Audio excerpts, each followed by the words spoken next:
So Vinny, how like you said time so many times in that description.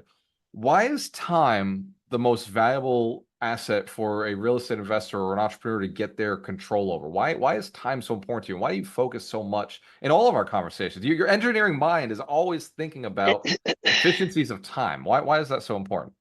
See, time, money, efforts, I say, energy, I say, right? These are reservoirs of all these filled with lots of nice things in the morning as we get up. But time is one thing which is like withdrawal, automatic withdrawal from the bank. It's happening every second, every minute. So, time, if we lose and not do much in that time period, at the end of the day, we cannot get back the time. Just like, in the money also, metaphorically, if we don't put deposits into the bank, how can we withdraw?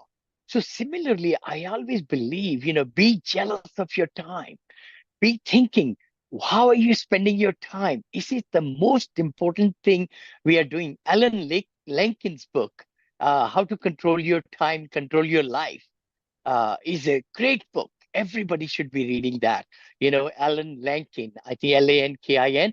But the key thing is be jealous of your time with your family, with your children, with the community, with your teams, with training, with hiring, with talking to clients. The top priority, which comes on the top, is the time we spend in activities that bring results and revenues. You got to be thinking about relationships and revenues. Two R's are very important in the business. Relationships with the team of people that you have to accomplish results. And the other one is the investors, in our case, students or academy students and all that.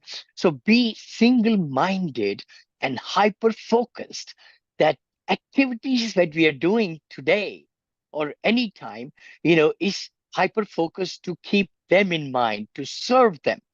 If we are really serving them on every aspect of the product or services we have, then we'll be successful. This is powerful, right? Because most entrepreneurs are not jealous with their time. I was at an Mhm. event, I was in Lakeland, Florida, and I'd spoken and I was leaving, and on my Yeah, way out, a gentleman asked me if he could take me out to lunch. And I told him, I was all, thank you. I appreciate that, but no, I yeah. spend lunch with my family. Like every day I spend Mhm. lunch with my Yeah, family. I spend dinner. He's mhm. like, oh, well, let me take you out to dinner. I was like, oh no, I spend dinner with my family. It's like, oh, we'll Yeah. bring my wife and they'll all meet. And I said, oh man, like let me let me explain this. I'm going to spend lunch or dinner with just my family, just Yes, that quality yes. time. And the reason is because I'm here at this event. You have access to me here. This is a block Yes, time where you can spend time with me. And then totally. after this, I've got to go do the next high quality task. And what was interesting Hmm. is the gentleman who was his buddy said this to him. He said, I've been telling you, you don't value your time. You see this guy Ah, values his time.